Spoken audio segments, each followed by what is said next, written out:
Sponsored by Last Flag, go check it out. Well, slap my ass and call me an insufferable white devil if it isn't Team Fortress 2 Classic / Classified, the long-awaited TF2 spin-off mod created entirely by the community for the community, giving us a glimpse into an alternate reality where payload is worse and the server browser remained the only way to connect to games forever. I was honestly shocked when I touched that live wire, and was really surprised to see just how much TF2C popped out on release day. The original mod was always a very niche but interesting project that had like 1, maybe 2 active servers a day, but the recent Steam release had thousands of players on and still has about 3,000 people playing as I'm writing this. That's an impressive amount for a mod that is a shoot-off of a 20-year-old game that's way past its prime and has been surrounded by gloomy dweebs for the last 3 years, so what could be causing this success? And it's probably a lot of things. For one, the mod itself is very well made. The new models are quite good, the animations are cool. There's a lot of things that work as well as they do because the execution is just very good. There's no doubt that this mod is made by skillful programmers and artists. It also runs really well, like to the point where it induces envy in me as a live TF2 player because I would love to get more than 90 FPS on this ancient-ass game, Valve. And it also doesn't have hats, which some people find appealing. But most importantly, it has new weapons. That's right, the apple of the TF2 community's eye. These people can't get enough of weapon discourse. That's what carried us through hard times such as the Great Scout Rebellion, the Blue Team Civil War, or Jennifer. This is simply what people like, at least most of all, when it comes to TF2 content. And frankly, I can't really blame them because it is an interesting topic, and I like it too. Which is why I was really disappointed with a lot of the new weapons in TF2C, and why I think I can give valuable feedback on why I feel that way. Being completely transparent and to the point, I don't really like TF2C weapon design, neither on an individual basis or as a greater philosophical idea. There are some examples I quite like, but even those aren't perfect. I'm not saying this to be a hater or a hipster or anything, but genuinely because I think I have something that I want to say. This is weird for me because this isn't the same as being critical towards a Valve-made weapon, because Valve is an enormous corporation with near infinite resources who is selling us something. TF2C is the object of passion, made by volunteers for free. As a hobbyist game dev, I can appreciate that kind of project, and again, I think TF2C as a whole is really cool. I just don't really like the direction that the weapons have gone in, and it has made enjoying the mod difficult for me. So what we're going to do is discuss all 20 ways the Ottomans could have taken Malta in the 1565 siege, and we're going to discuss all 20 new TF2C weapons, and we're going to do so honestly. Minus the 2 for civilian, because I don't really care and they're not that interesting anyway. I don't really have any specific rules or plan for which weapon goes where, so we're just gonna start and keep going until we're out of them. So let's begin. To start us off with— oh wait a minute, that is not a Team Fortress 2 Classic weapon, that is in fact Last Flag, the new team-based, character-based, flag-based, based game produced in concert with Dan and Mac from the band Imagine Dragons. Which is funny because imagining dragons isn't that hard.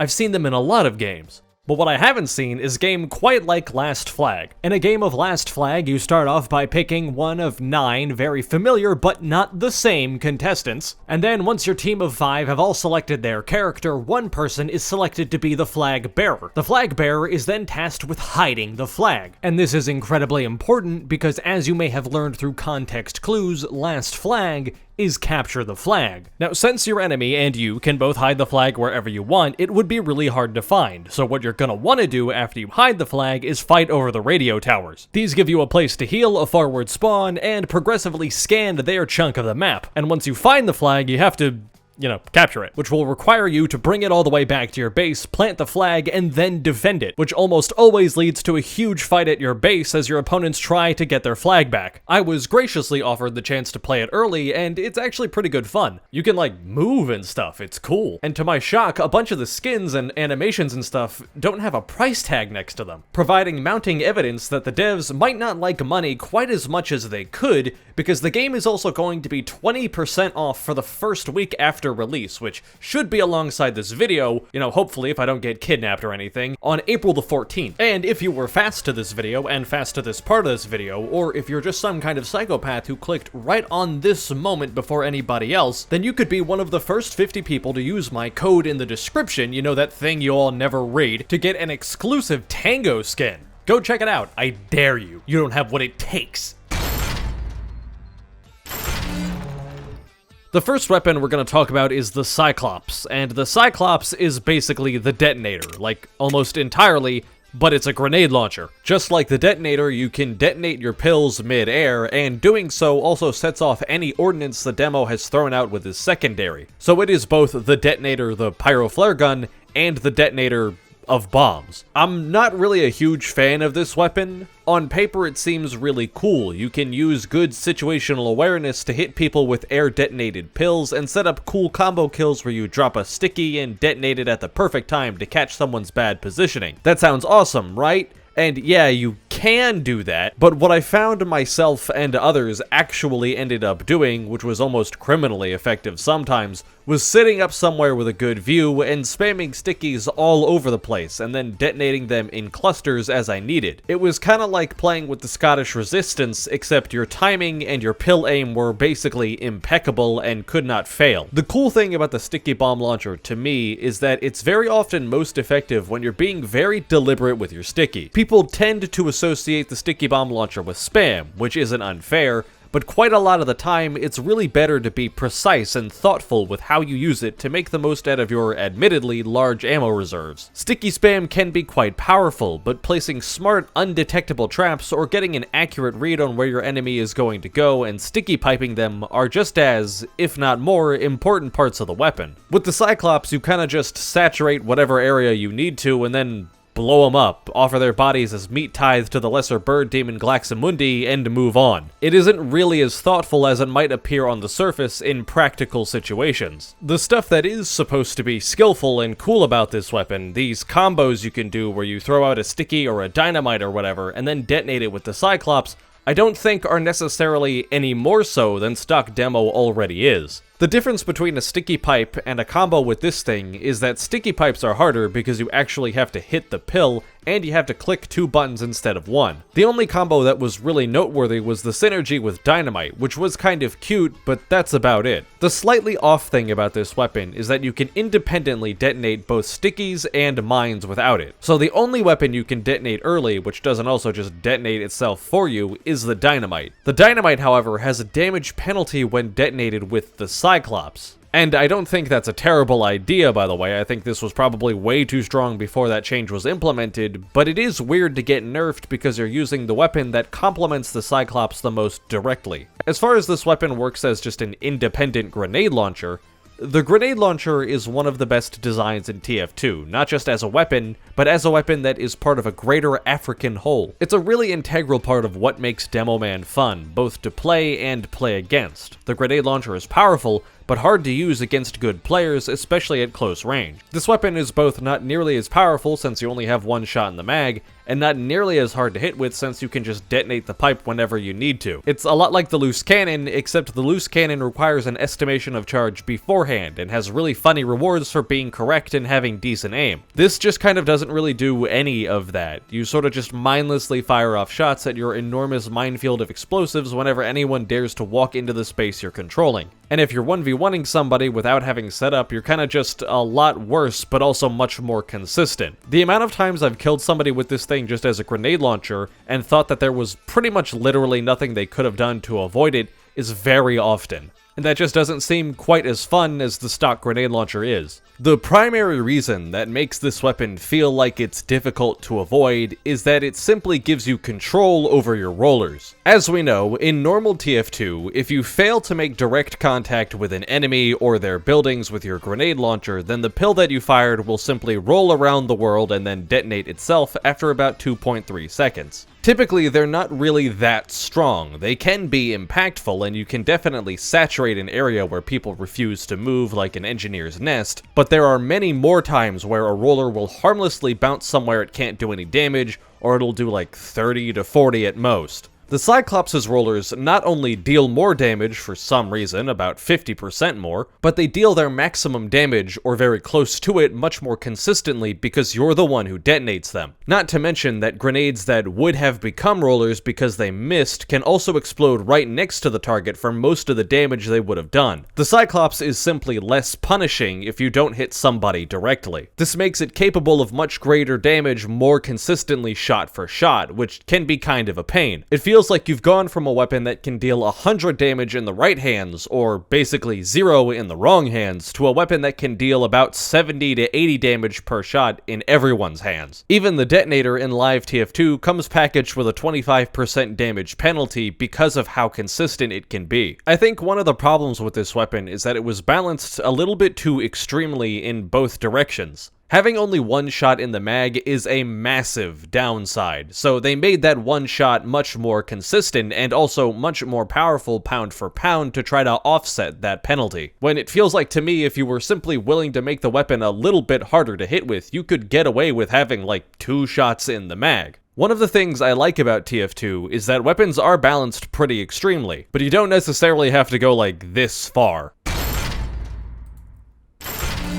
Now on to something I'm more positive about, the Liski. The Liski is basically just the stock Invis watch, but everything about it goes faster. You run out of cloak faster, you quite literally move faster while invisible, if you take damage you lose meter, so it runs out faster, and it refills faster because you have less of it to refill. I really enjoy this weapon. It's effectively how a lot of people use the Dead Ringer already, where they're being more aggressive as opposed to just using the Dead Ringer to get another strafing run on the enemy's spines. The Invis watch, more than anything, is a repositioning tool, and is a really good one, and Liski allows you to make fast but risky repositions and requires more careful consideration of your resources because you simply have less of them. Not to mention, if you get caught out with this thing, compared to even the regular Invis watch, like, it is over. So you have to be playing right. I really enjoy it. It doesn't have any of the kind of eye-rolling annoyances that the Dead Ringer can have, but still lets you make speedy escapes and outmaneuver the enemy team. It lets you be agile, it requires intelligent cloaking and decloaking, and highlights good movement while cloaked so you can make the best of your limited meter and so you don't get shot midway and end up revealing yourself before you're prepared to. I really like this one. It's a very enjoyable watch. The Überspritze is not really interesting as a weapon itself. What's interesting about it is how it highlights a weird phenomenon of TF2C weapon design. TF2C's creators have stated outright that they're not going to include any further weapons from release client TF2, which they probably had to mention because one of the criticisms I hear the most just from people I play with and the people around me is that it lacks certain weapons from regular Team Fortress 2. Weapons that people would really like. Personally, I think this is kind of a misplay by the TF2C team. They're basically just leaving some of the most beloved parts of Team Fortress 2 on the table for not really any benefit, and I think that's going to harm the mod in the long term. And it's especially confusing because certain achievement unlocks from live TF2 are included in the mod, like the Huntsman or the Sandwich, and many more have been effectively cloned with minor changes, and that's where the Überspritze comes in. Because the Überspritze is basically just an altered Übersaw in an extremely minor way. We've traded the fire rate penalty for -10 maximum health, and honestly, I don't really care which of these two downsides is the correct one. I don't really think they make a significant change one way or another. 140 isn't a significant threshold as far as I'm aware, and -20% fire rate isn't a massive deal anyway because you're probably only getting one saw out before you either save yourself or die, or get abducted by Martians. What's kind of odd is that they bothered to remake this weapon with such a minute difference at all, while simultaneously shunning many other great, extremely fun weapons from proper TF2. It might be because the modders can control the distribution of modded weapons, since Valve explicitly stated that you can't give out free items in your mod except for achievement items like the Huntsman, or because they want a greater control of how the metagame of TF2C evolves, but I don't think either of those two are particularly good excuses, especially if you're going to just copy certain weapons and give them a facelift. This does give them the opportunity to take a second glance at certain weapons and maybe fix little problems with them, but it is also a very inefficient way of doing that because you have to make an entire new asset for it. We can actually knock out 2 two other weapons very easily by applying basically the same logic to them. The brick is like the cleaver, but instead of bleed, it does a knockback, which is everybody's favorite mechanic. I'm not really sure it's a better design, and it feels a bit like we're splitting hairs, though in fairness to the brick, it was also a separately tested and again cut weapon. And then there's also the Fishwhacker, which is the best of these three by far in my opinion. It is the Tribalman's Shiv, but it has knockback. Now, why two of these almost reskins have knockback, I don't know. But this is a lot better than its vanilla equivalent, which isn't really hard because the Tribalman's is one of the worst designs in the game, but it is, and knockback is obviously something Sniper can desire quite a bit to maintain his range superiority on any enemies who get too close for comfort. I love it. It's a great evolution of the idea, it's much more useful against many more classes, and it's the only one of these I would really award praise to. The Fishwhacker is an example of how much good this method can do, but something like the brick, I think, is an example of how much bad it can do. The brick was probably a relatively large amount of work to arrive at a conclusion that isn't really that much better than the cleaver in my opinion. I think the bleed is not only more fun both to use and again get hit with, but also it fits into Scout's design a lot better. Scout very often is chasing down 1v1s because he's really good at winning 1v1s. Making your enemy bleed and giving you something to pressure them with is really good for him. It's not an inherently bad idea, but I think in a lot of cases the original version of whatever weapon is already probably like the best one you could create, and you would probably be better off just using those.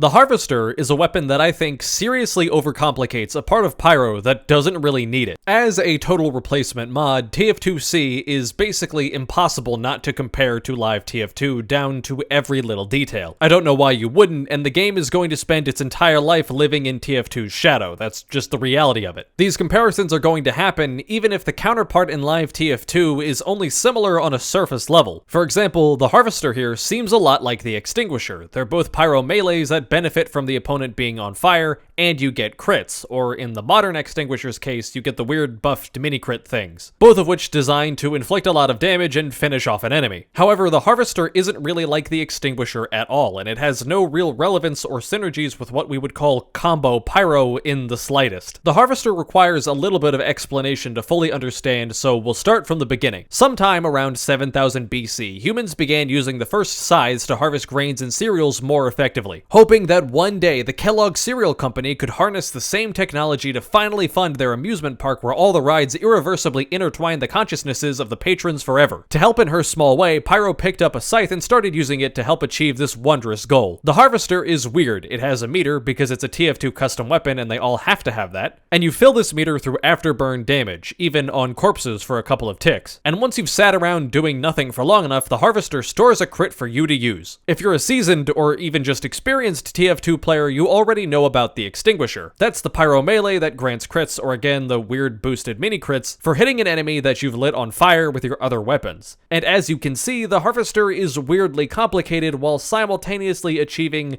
basically a much slower version of what the Extinguisher already does by rewarding you for hitting flaming enemies. And I would say that the Extinguisher is overtly better as well. Combo Pyro is a lot of fun, easily one of the most enjoyable and exciting parts of the character, and one of the best additions to any of the mercenaries across the history of TF2. You get to run around, cutting down your enemies and manipulating their positioning while hitting cool clips, flying around with a detonator, or achieving big bursts of damage in concert with the flare gun. It's really fun, especially in comparison to Launch Pyro, which was basically just this. And instead of all of that exciting and deep stuff, the Harvester has you standing around, holding out your melee weapons so you can fill the fun bar, and then you get one crit to your name. It isn't nearly as fun, or active, or as explosive as Combo Pyro can be. Again, these aren't the same thing, and they're not necessarily trying to achieve the same job, but it's really hard not to compare the two different Pyro melees that reward you with crits for lighting your enemies on fire. They just do it in a very different way. Combo Pyro was a huge advancement of Pyro's gameplay, as I just said. Launch Pyro, again, looked like this.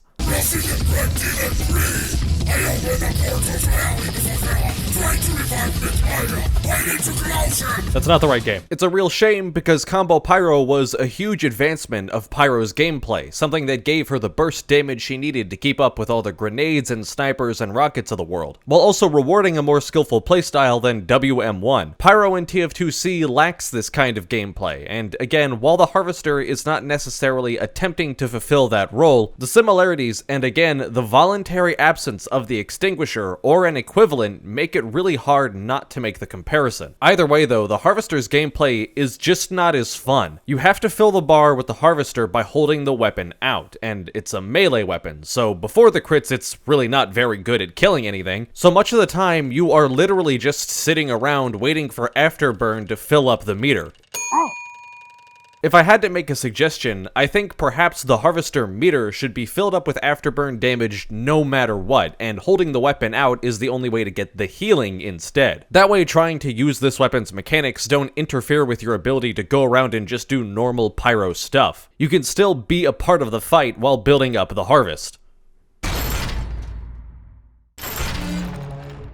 We've been a little negative here, so we're briefly going to talk about a weapon I'm an actual fan of. Czechov's Punch is a weird little heavy weapon that lets you do some silly, fun stuff. It isn't very good, it's not crazy or game-changing, it's just good old-fashioned, smile-inducing clowning. One of the things I often like about TF2 weapon design is that most weapons exist as a modification of a base weapon. The example I often use is the black box. The black box, both in the sense of its design and literally in the code itself, is a rocket launcher with a couple of attributes that change how it works. And I think that TF2 hit a really great balance where these weapons are significantly different enough to make them interesting, but also not too different that it feels like you have to learn an entirely new weapon. Each player, both the user of the weapon and the enemy, retain all of the skills they learned about the stock variant, and all of those skills also transfer over to many other unlocks. And the Czechov's Punch, with its more simplistic design, achieves this very well. As for what this actually does, it's basically the KGB but a bit easier to use, which, given that it's a heavy melee, is not necessarily the worst thing. The only thing that's a little bit annoying about it is that it's in TF2C, and TF2C buffs both Heavy and Pyro, two characters that are really good at shredding you at close range. And that, especially with Pyro, more than makes up for how much easier it is to get the crits. As for whether or not it's better than the KGB,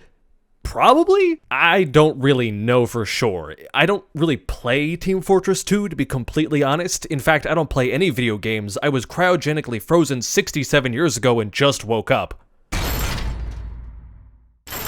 The RPG is a weapon that I'm not really here for, but also I guess not really that against outside of one specific detail. The weapon just isn't really that fun to use, and there is one little thing about it that is very confusing. The RPG is a rocket launcher with a singular arcing rocket, which is a very mild upside and a pretty substantial downside to have on one of the strongest weapons in the game. The coolest and the only cool thing you can do with the RPG, because the rockets fall back to Earth, is that you can perform one-man sync jumps without having to do any fancy movement or setup, allowing you to jump with the power of 2 rockets instead of 1, which can be weaponized pretty decently by the anchor, and that's about it because you only have the 1 rocket, so you're not doing any bombs. However, the RPG highlights 2 things that I don't really like about TF2C weapon design: the tendency to create and focus on spam, and how one-dimensional some of these unlocks can be. The RPG just isn't capable of the same kind of depth or dynamism that the stock rocket launcher or most of the unlocks are in live TF2. Your jumps, for instance, are limited to either those sinks or like 1 rocket jumps because you simply only have 1 rocket to work with. You're not bouncing off the floor and then off of a wall and doing any crazy cool stuff. And like I said, this very drastically affects your ability to do bombs as well, which are a crucial part of Soldier at all levels, where you effectively suicide into the enemy team with a rocket jump and use the height advantage you're given to drop rockets and a putrid decaying slag onto the enemy to give your team an opportunity to make plays with the damage you've caused. You can't really do that with just 1 rocket, at least not with any semblance of speed, because you gotta reload.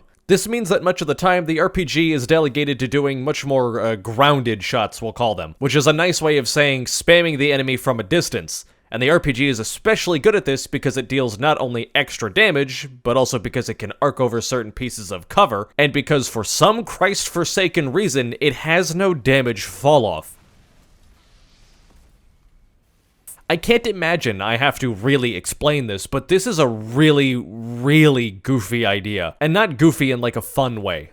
TF2 reduces weapon damage at long range, what we call damage falloff, for a good reason. The closer ranges are where your aim, your movement, and all your weapons are the most impactful and where you can make the coolest plays. TF2, very intelligently, does not want to be a game where players poke at each other from across the map, cowering behind cover and retreating at the first sign of trouble, only moving up with picks or kills. The one character who's designed to do exactly that, to say the least, is controversial. And this weapon exemplifies exactly why they designed weapons not to do this. Almost all of the times that I see people playing with the RPG are doing so by sitting behind their team and slinging rockets downrange over and over. Your ability to do cool stuff and play up close is just so heavily hampered with this weapon. You basically get no value from things like the gunboats because you just can't move the same way. So you just sit at the back and lob rockets at the enemy team and hope somebody is unfortunate enough to get killed. It's just not as fun. It's not as intentional or as explosive or as exciting or like any good synonym. And I imagine this magazine restriction only exists in part because it has to balance out the fact that it has no falloff, which seems like a really large cost to pay for something that shouldn't even exist. It's also really weird that in a mod that is so addicted to showing off the game state as clearly as they possibly can, with different weapons appearing on the character's model even when they're not equipped, like the anchor or the Czechov's punch, which by the way is really cool and a good thing and something Valve just forgot after a while, that you would have such a significant portion of a weapon be missing from the item card. Like, I have no idea what the explanation could possibly be for omitting this from the weapon's description. People should probably know this. Spam is something that TF2C seems to be either promoting or ambivalent of. Scout has a new gun that shoots a bunch of longer ranged spam, the brick is nothing but spam.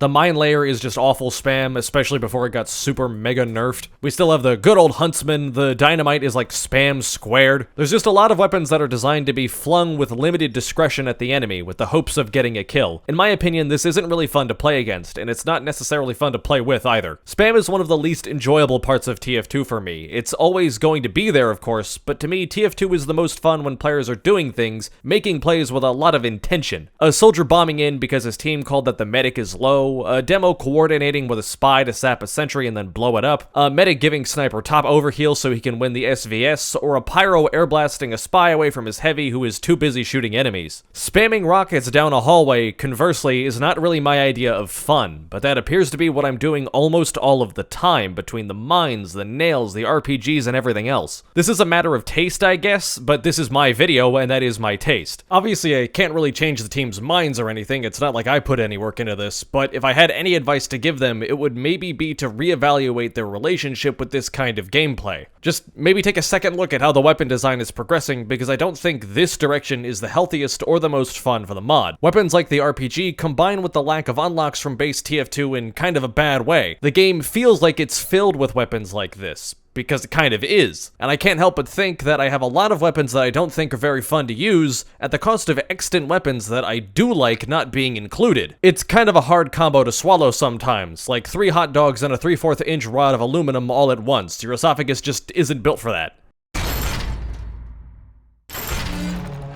The Rejuvenator.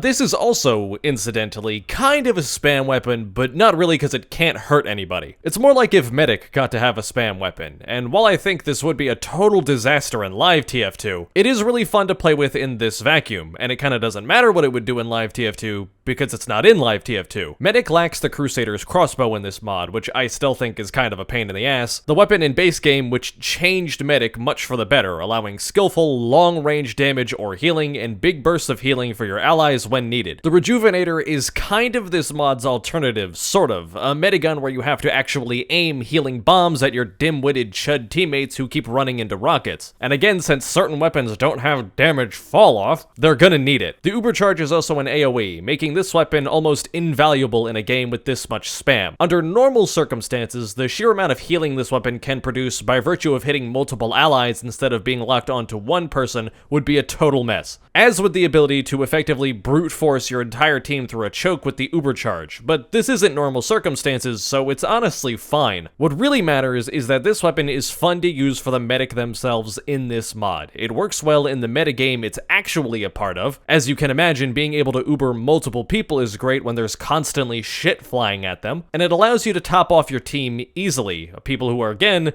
taking more damage because more just random shit's flying at them. It's not the same as the precision of the crossbow, but it does fill as close of a niche as anything does in this mod, and it's pretty fun, so it's alright.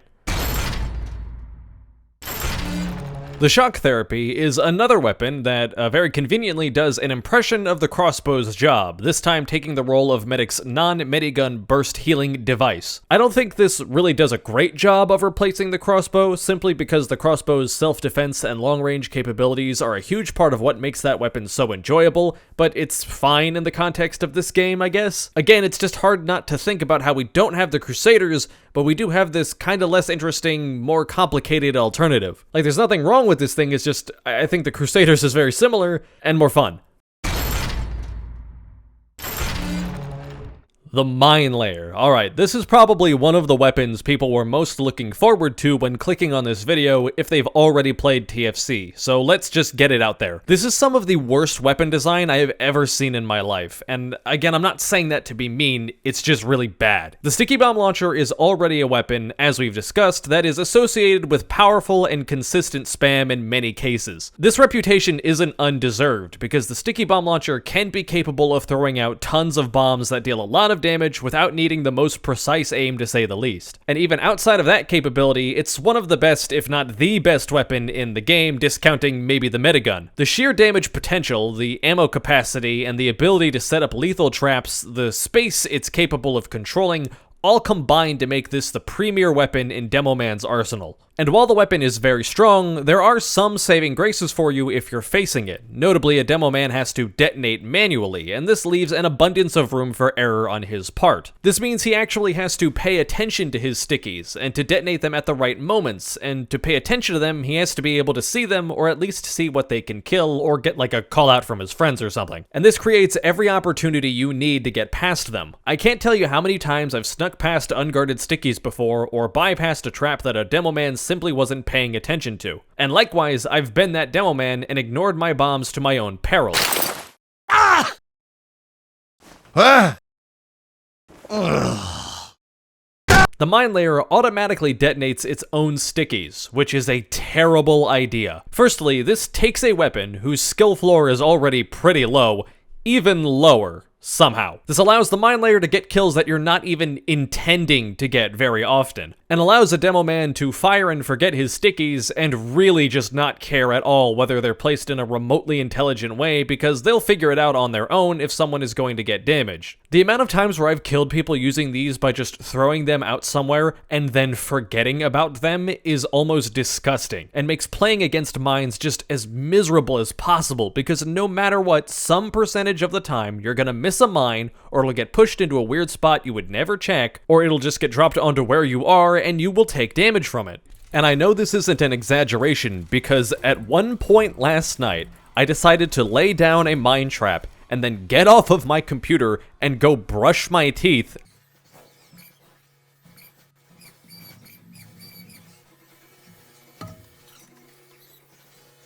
And I got a kill.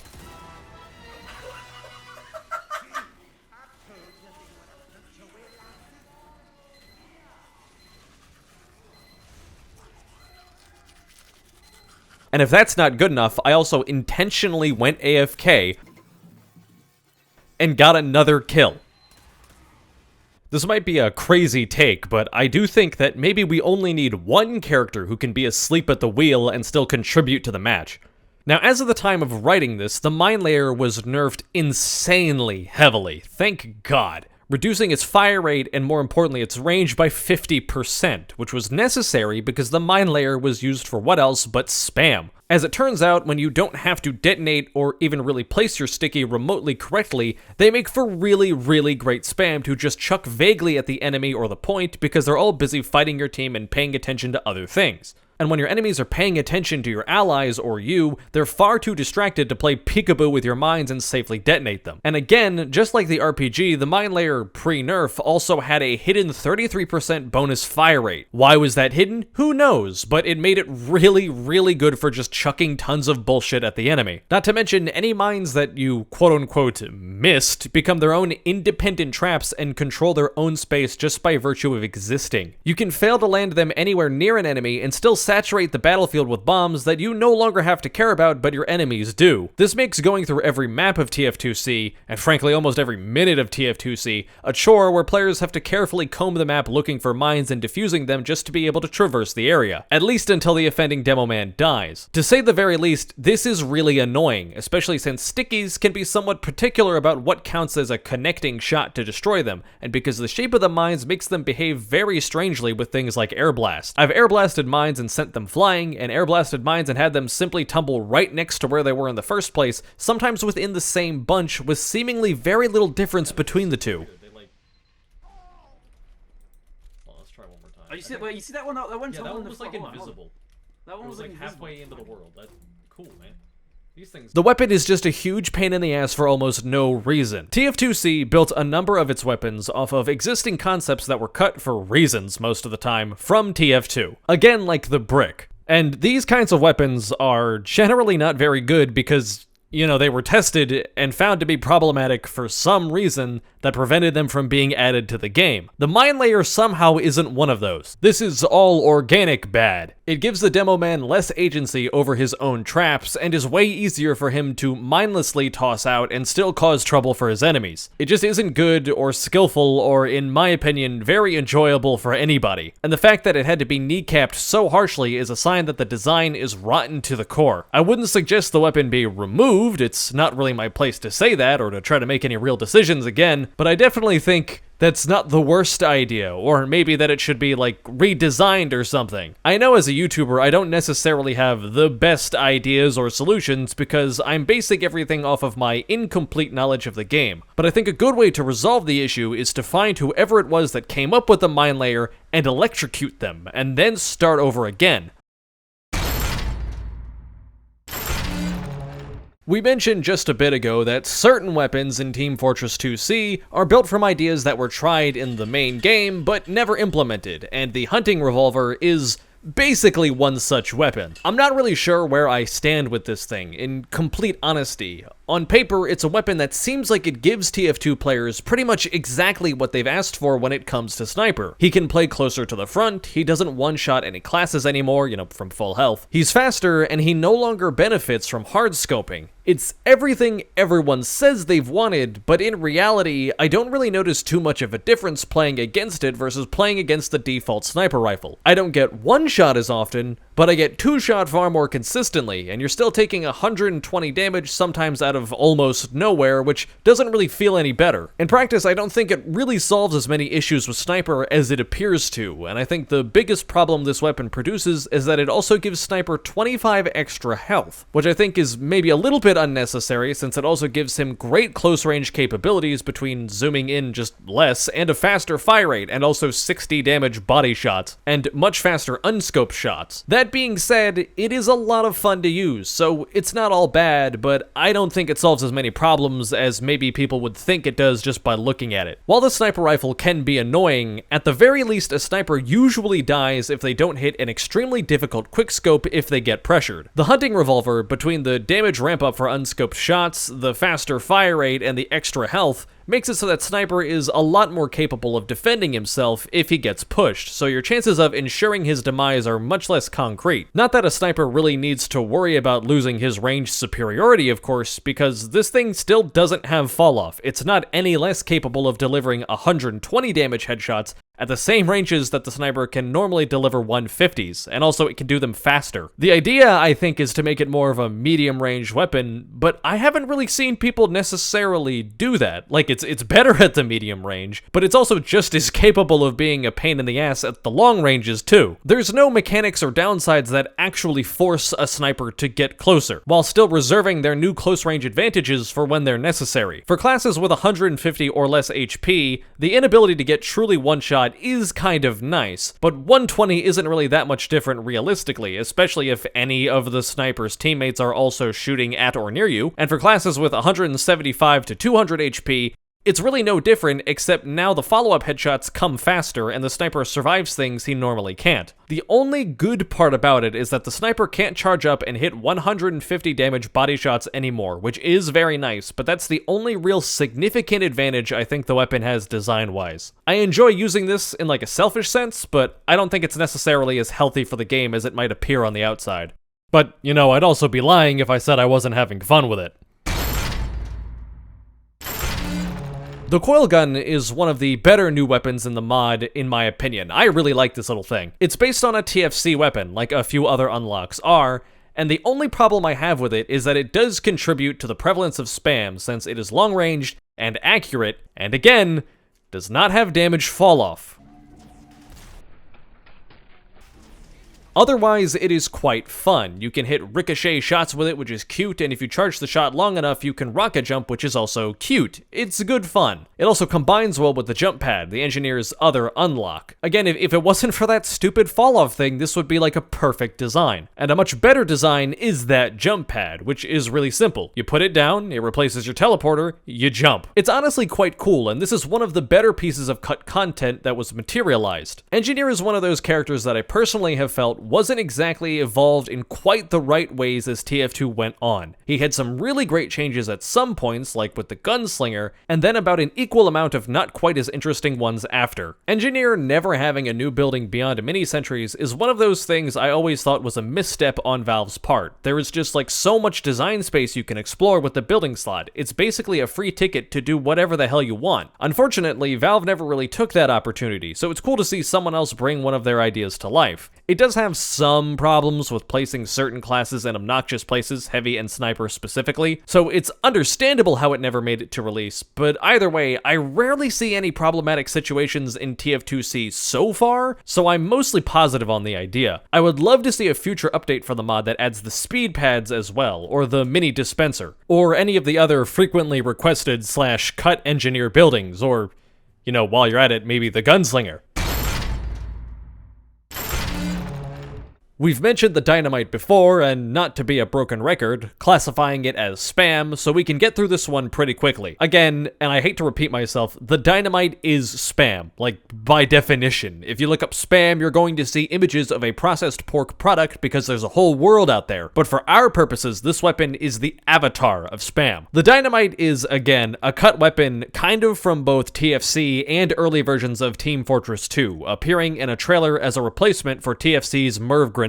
The Dynamite has an initial large explosion and leaves lots of little bomblets in its wake. It's a bomb that creates more bombs. Again, I hate to use this word again because I said it like 5 times in this paragraph already, but this is quarrel, and it creates even more quarrel. And like, I know this isn't woke or whatever, but it might even be carcase. Dude, What the fuck why would you say Okay, that? look, I'm Come just on, saying man. the weapon is very one-dimensional, and honestly, I think it's really bland. I'm not at all surprised to see that it was replaced with the sticky bomb launcher, which is far deeper and more fun for all parties. The Dynamite simply isn't capable of making traps the way Demo Man traditionally does. Maybe at best you could like lure someone into a bomb as it explodes, but that's not really the same thing. It's not capable of the same kind of movement or space control. Its only real purpose is to saturate an area for a while and make people kind of wait a lot. Because once it goes off, you gotta sit there and wait for all the little bomblets to explode too, unless an NG or a Pyro deals with it. And actually bringing up Pyro is a really good point, because I think the Dynamite made a lot more sense in a world where Pyro did not have Air Blast. Much like a sticky, Pyros can't like change the team or the owner of this like they can with pills if they Air Blast it, but just being able to send this back at the Demo Man, or even just really put it where he doesn't want it, can make this weapon incredibly, almost entirely useless. Again, you only get the one Dynamite pack, so it's one Air Blast and you're toast. And again, this is one of the problems with the mission statement of TF2C. Originally, the mod sought to bring back or realize many weapons or items that were seen or tested in Team Fortress 2 at some stage, but were scrapped for one reason or another. And the thing is that while Valve, especially more so in the modern day than they used to be, is quite lazy, quite greedy, and very uncaring when it comes to Team Fortress 2,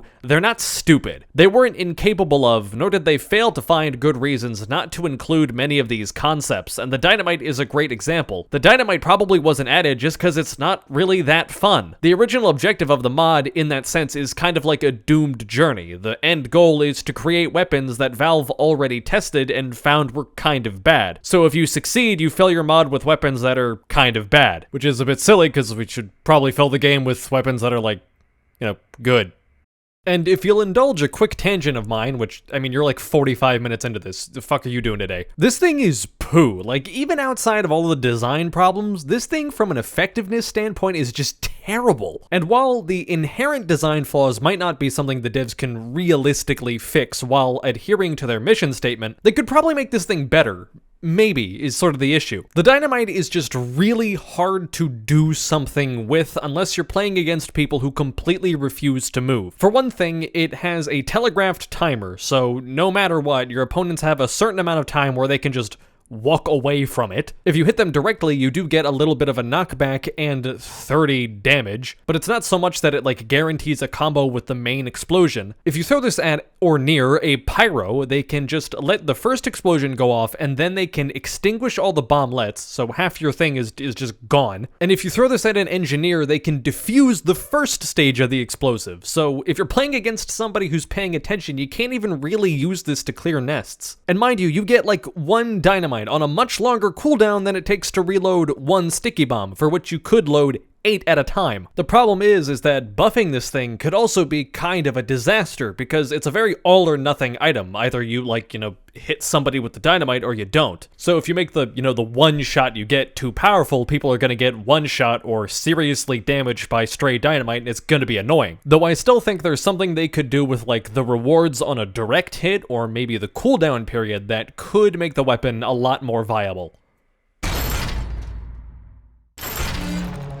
The nail gun is another weapon that was cut out of Team Fortress's history somewhere, and is actually one of the oldest designs, I believe, because this is something that was returning from TF Quake, arguably even just straight up Quake itself. And it's like fine. I don't know. I don't think it's like that much fun, but I also don't think it's offensive. It's okay. That isn't a very exciting opinion, but I think that the scatter gun is just something you can't compete with. Scout is like a microcosm of everything that I've at least personally been gushing about and love about Team Fortress 2 for as long as I've had this channel. The burst damage, the movement, the dance that two players have because of their slow fire rates, the freedom, the aim, all of it combines to make Team Fortress 2 as good as it is. This weapon really isn't that. With this thing, you kind of just like lob nails through chokes or doorways or whatever, with much less, again, consideration for your aim than I think you have with the scatter gun. It's not that you don't have to aim with this thing, it's just that, if you miss like 3 nails, it doesn't matter. You've got like 25, and you fire them really fast. It's not without any fun, of course, and it's not unskillful, but I do think it's much less so than stock scattergun is, which is, again, probably why it got replaced. The only issue this weapon really has, again, is its contribution to that same spam problem, because it's way more accurate than the scattergun is at longer ranges, but outside of that, I don't know, it is what it is. I could understand if somebody had like a completely different opinion than me and they really loved this weapon, because it is kind of unique for Scout. If you're the kind of person who likes like Battle Medic, for instance, you're probably gonna love this thing. It's basically just an upgunned version of the syringe gun. But personally, I just don't find that really quite as appealing.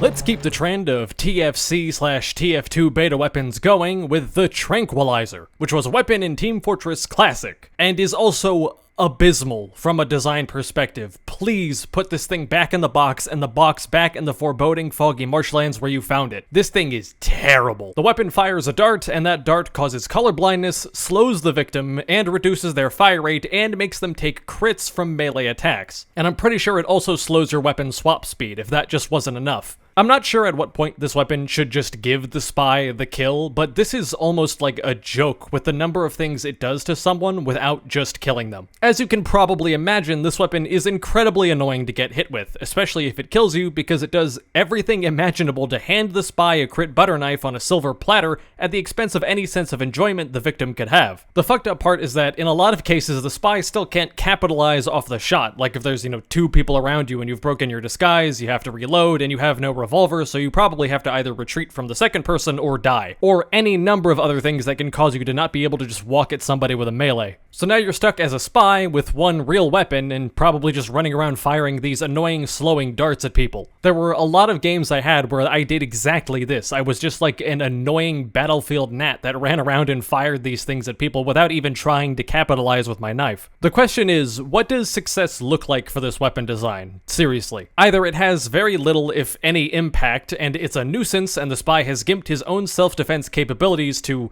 I guess, frustrate people, or it has a lot of impact and results in a kill, and that victim gets killed in a way that feels more annoying, less counterable, and less skillful than 2 normal revolver shots would. If not for the fact that somebody out there had to volunteer their time and effort to make this, which I really do appreciate. I like indie devs. I would suggest this thing just get removed entirely. I should probably specify this thing isn't overpowered by a country mile, which is 1.3 city miles because cities are denser, but regardless of what it ends up doing, someone is rolling their eyes at this weapon because it's not fun. Again, this is where the original objective of the project kind of fails the end product. There's things this weapon could probably do if the idea was to make a more supportive spy revolver, but because the original job of the mod was to make Team Fortress 2 act a bit more like the early branches of the game and to act as sort of a alternative timeline, and part of the mission statement is to resurrect functions of weapons from, like, for example, Team Fortress Classic, you end up with kind of having to make weapons like this when you could probably come up with something more creative or better if you just divorced yourself from what this thing used to do or be.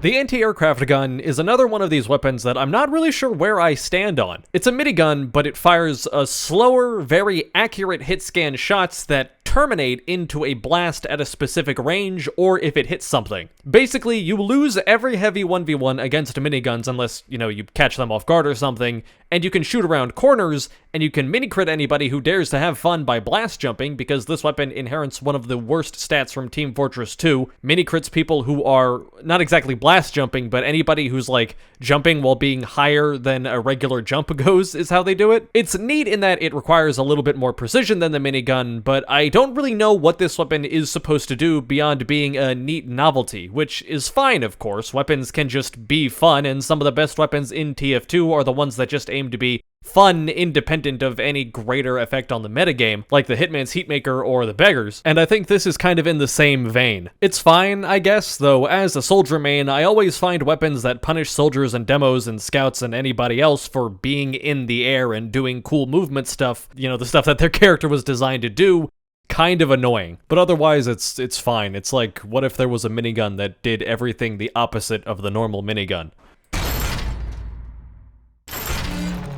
And second to lastly, we have the Force of Nature, but it's on Pyro. And it's not really that bad. It truly is just the Force of Nature, but Pyro has it. And also it does this like weird only horizontal spread thing. I don't know why it does that or what value that gives to the design, but it's there. Effectively, this is all of the movement parts of the detonator, but without all of the annoying parts of the detonator. And if you don't know what I mean by the annoying parts, I mean the fact that if you're playing against a competent pyro, the ability to detonate them mid-air basically means that the pyro can't miss. And this means that the weapon is not very problematic, and it is a decent amount of fun. However, I really feel like it is missing out by not having a crit or combo melee weapon to go with it. Like, this thing is the perfect delivery method for something like the Extinguisher. It gets you into range really quickly, so you can hit them with the Extinguisher. But you only have the Harvester in this game, so you're in this really weird oxymoronic situation where if you have crits with the Harvester, and that's an if, you can use the double barrel to jump at the enemy and crit them after you stand around doing nothing for a while. Pyro's flamethrower, like just the regular WM1, is significantly stronger in this game than it is in live TF2, so you could combo it with that and it's not bad, but let's be real, this thing is like screaming for some kind of a combo melee to work with. Now obviously, it's not too late for them to add that. The mod team could just make a combo melee, like they could do what they did with the Ubersaw and make like an almost Extinguisher, which I think would be a great idea. And finally, the last weapon we have to talk about, the Accursed Axe of Armageddon. Uh-huh. Okay, shit.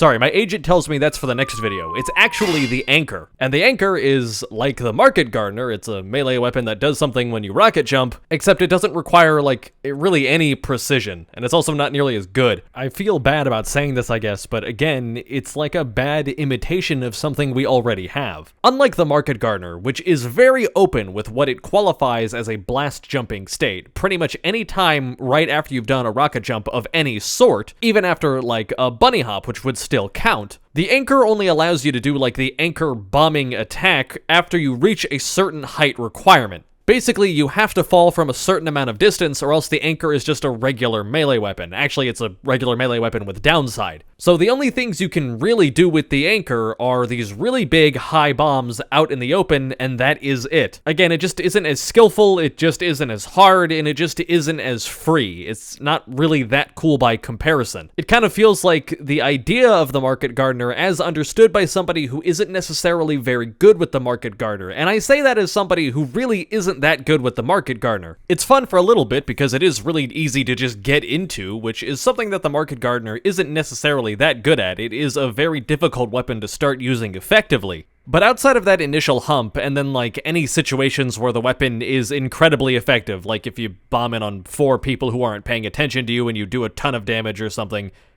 basically any time where you're winning, the weapon just isn't really that fun. Comparatively, it is very one note, so if that one note doesn't work for you, the whole thing kind of sinks. It does have a really cool downside though. If somebody using the anchor gets hit with a projectile in the air, they take crits from it. And this is something that I think honestly should just be wholesale translated into the market gardener. And while I'm busy asking for Team Fortress 2 balance patches, I would also like $30 million. The market gardener is a fantastic design, but it is a little bit difficult to deal with at times. And I think that it would be more than fair and justified to reward somebody who is capable of airshotting one of these like crazy, really fast market gardener users with a crit. It wouldn't even be a very big nerf at all, really. And with that, we are finally out of weapons to talk about. Let's explain the results in the form of a pseudo tier list.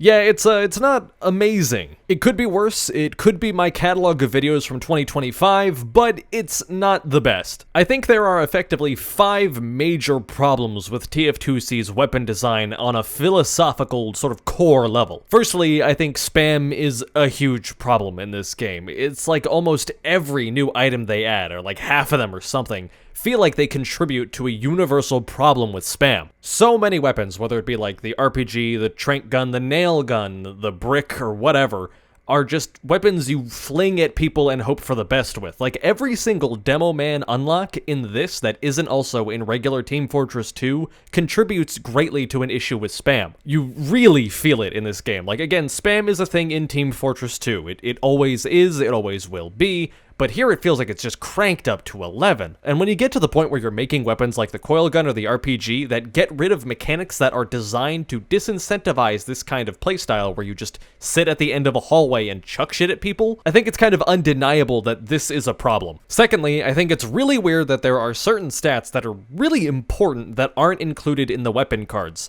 I understand the weapon cards don't need to explain everything about a weapon, but if we're gonna tell people that an engineer can defuse the dynamite, I feel like you should also tell people that something like the coil gun, again, doesn't have damage fall off. That is like a core mechanic of the game, and it not being present is really powerful. Third, I think there's a lot of weapons in this game that are kind of just like whatever weapon they're derived from, or they're like a weapon from Team Fortress, but they're just like easier to use and worse, which results in them not really being fun for anybody. That's assuming they don't have any completely confusing designs like the Harvester. Stuff like the Cyclops, or like the RPG, or like the Anchor, are just really easy to use in a way that is kind of frustrating to deal with, and also not really that exciting to use yourself. Again, I'm like not remotely the best TF2 player ever, but some of these are just so watered down, I really can't have that much fun with them. I really felt it with the soldier stuff, which just feels so one-dimensional, and same with like the Dynamite, it just isn't fun. The most fun I had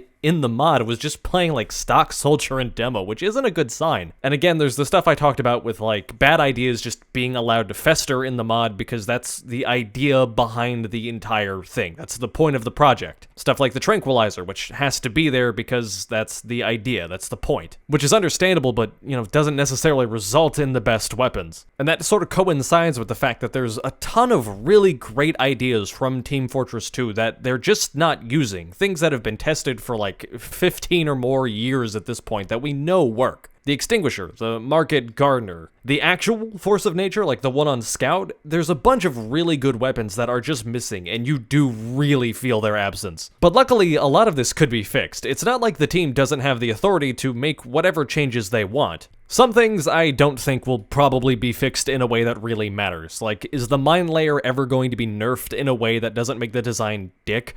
Probably not. Will the Tranquilizer ever be reworked in a way that makes it enjoyable to use or play against in the slightest? Probably not. But some things, like adding a mirror copy or a near mirror copy of weapons that should just be in the mod, like the Gunslinger, making it, I don't know, the Funslinger or some shit, that's something that can be done with relative ease. I'm not gonna sit here and lie and say like, oh, TF2C is just one really good patch away from being a TF2 killer or some stupid nonsense like that, but I do think that a patch like that, like something that brings in a bunch of weapons that are missing, or maybe things that rework some of the weapons a little bit, could really significantly improve the mod. And with that, I'm done. This is already way too long, and I'm exhausted with Team Fortress. Not like altogether, but like for now. So next time we will be talking about something else, and I'm gonna take a moment here to thank all of my different channel members and Patreon supporters. Cyber Wizard, who I forgot to mention vocally last time, Chinese Mike, Iwajira, Content Guy, PPB Peanuts 2112, Jason 2699, Paragon Fear, Dustier, Marshy Mella, and finally, my actual dad, who said that I needed to shout him out in a video, so hi, Dad. Oh, and also Ramus Carl Jensen, who joined right before I uploaded this. And don't forget to check out Last Flag, remember it's 20% off on Steam!